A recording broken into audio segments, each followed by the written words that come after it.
पक्का आहेत त्यांनी 10-10चे थर लावलेत, याबद्दल आपण पहिले काय सांगा? त्यांचं मनापासून अभिनंदन करतो, कारण हे जे रेकॉर्ड केलं आहे त्यांनी खरोखर कठीण असतं. म्हणजे आपण पाहता पाऊस पडत असतो, सगळं काही होत असतं आणि त्याच्यात एकामेकांना सपोर्ट देऊन असं करणं, एकामेकांवर विश्वास ठेवून असं करणं, हे एक मोठं मला वाटतं शौर्य लागतं, त्याचं धैर्य लागतं, ते दाखवलं त्यांनी. आपण जर बघितलं तर विधानसभेमध्ये विरोधी पक्षनेता नाही आहे, जे आमदार आहेत मात्र ते सरकारची हंडी फोडतात, याबद्दल काय सांगा? बघा, आज मी राजकीय काही बोलणार नाही, कारण आज नुसतं बालिश लोक राजकीय बोलत असतात. आम्ही आज हा सण साजरा करत आहोत.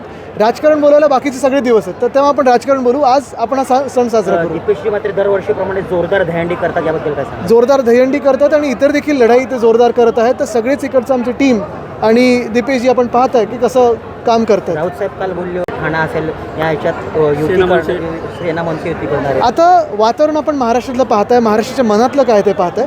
पुढे 2 भाऊ ठरवतील.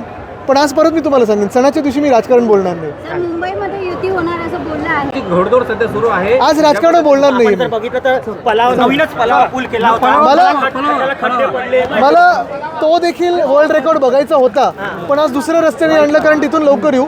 पलावाचा वर्ल्ड रेकॉर्ड बघण्यासाठी लवकरच येणार होतो आम्ही. थँक्यू. उद्या बोलू ना, उद्या बोलू किंवा काल बोलू शकलो असतं, आज नाही. तुम्ही येत्या काळामध्ये कल्याण डोंबिवलीचे दौऱ्यावर नक्कीच ठाणे नक्कीच जिल्ह्यात दौरा करणार आहेत ना. कितीतरी आंदोलनं सुरू आहेत, आपण रस्त्याचे हाल वगैरे पाहतात.